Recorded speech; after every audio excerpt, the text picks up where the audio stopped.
Local government, in my view, is about the pragmatic delivery of the things you set out to do. And I think some people still confuse the council chamber as a place where you debate policy rather than deliver. I think my job as a councillor is to deliver. Can I go back to one issue you raised, the Palestinian flag? Now, I have been saying to people, because this was given to me by the Dublin City Press Office, that this issue has not been decided, that it is coming up at the May meeting. What's the status of it? The status is that a motion went before the Protocol Committee. Yes, but and not the Council. Not the Council, and the Protocol Committee adopted the motion. It actually was the first Protocol Committee meeting I think I've missed in about 20 years, and I am the chairman of it, but I simply wasn't able to go to it. I think I would have voted against it for two reasons.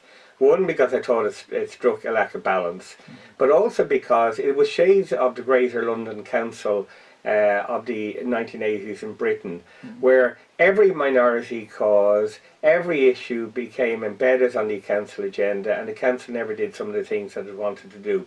And that gave Margaret Thatcher the excuse to abolish the Greater London Council, which was probably bad for London. I don't see that happening in Dublin, but no, it has been adopted by the committee. It will go to the City Council at the May meeting as part of the minutes of that meeting. But you know, part of the problem is that the people who proposed it have got what they wanted, essentially, which is the publicity on the issue. Yeah, I've been calling it fake news. Yeah, I mean, I think there's a very strong likelihood that it will be passed by the City Council, being honest with you. Because who wants to be the person voting against? Given the makeup of it, but you know. Deirdre, I'm going to put another one to you. I was in Cork at the weekend. There was an event that was described as an academic conference that was held in the City Hall. It turned out to be one of the most racist, anti-Semitic conferences that I have ever seen, and I've been around a long time.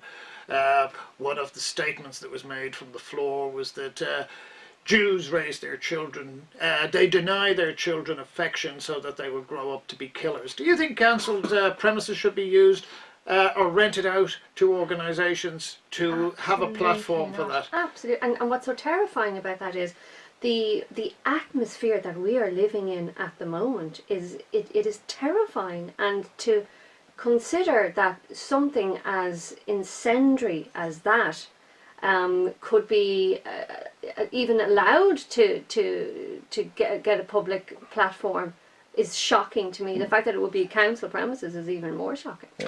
I'm not too sure if I agree with Deirdre on this one. This is one of the really difficult areas of free speech and right for people to engage in debate. I think at such an event, you know, people should be challenged on those views. I don't share the views, obviously, of the speakers.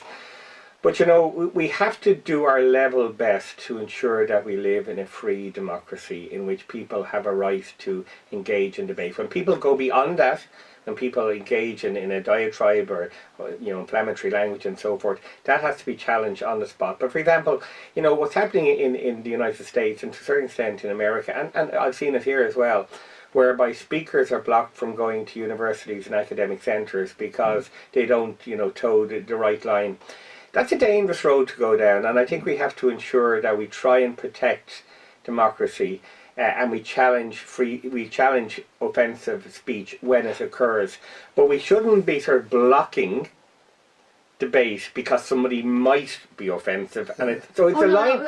There's no grey area there about saying that a group of people raise their children without affection to become killers. I don't speaker see. From the floor, it wasn't. Of course, of course that's wrong. Of course that's wrong. Yeah, but should we be? You see, one of the things, and this is why I don't want to labour this point, but it seems to me that certain organisations, we know who they are using the, shall we say, the status of a council to declare that somehow or other, like just even renting premises, that they are now being endorsed by the council. Do you think that this is the council should be facilitating such organisations? We're not discussing freedom of speech here, Dermot, and this is the whole point. I mean, would you be happy, for instance, for Dublin City Council to be rented out to the KKK or the or UKIP or Gert Wilders or one of these? Okay, let's take them in stages here. First of all, by and large, Dublin City Council doesn't hire out Dublin City Council chambers. Okay,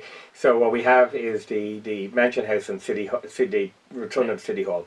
I think if an organisation has a track record of offensiveness, of racism, of sectarianism, any of these things, I think they should absolutely not get such premises if they have a record. But I don't think we should preempt a record. I think, we have to try and live in a society that allows free speech, up to the point where people abuse that free speech. And when people abuse that free speech and engage in offensive behaviour, then we can make a judgment, and then we can say, no, you can't have these premises, but we can't and shouldn't, in my view, preempt that. I would not give it to the Ku Klux Klan. I would not give it to UKIP personally. I would not give it to certain other organisations if I knew that their actions and their thoughts and their conferences were offensive.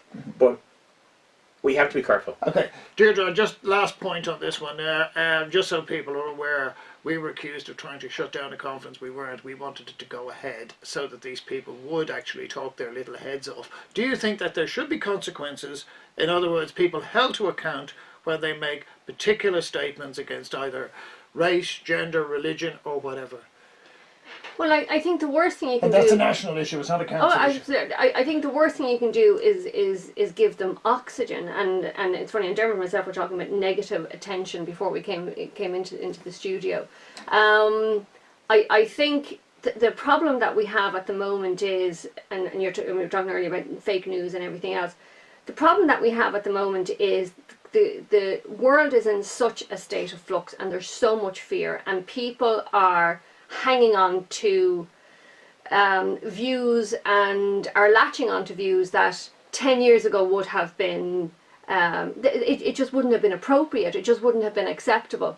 And now that it just seems that the gloves are off and you can say what you like about anybody, and then you have very, alternative groups getting through the media, through the internet, getting support that they would never and should never get.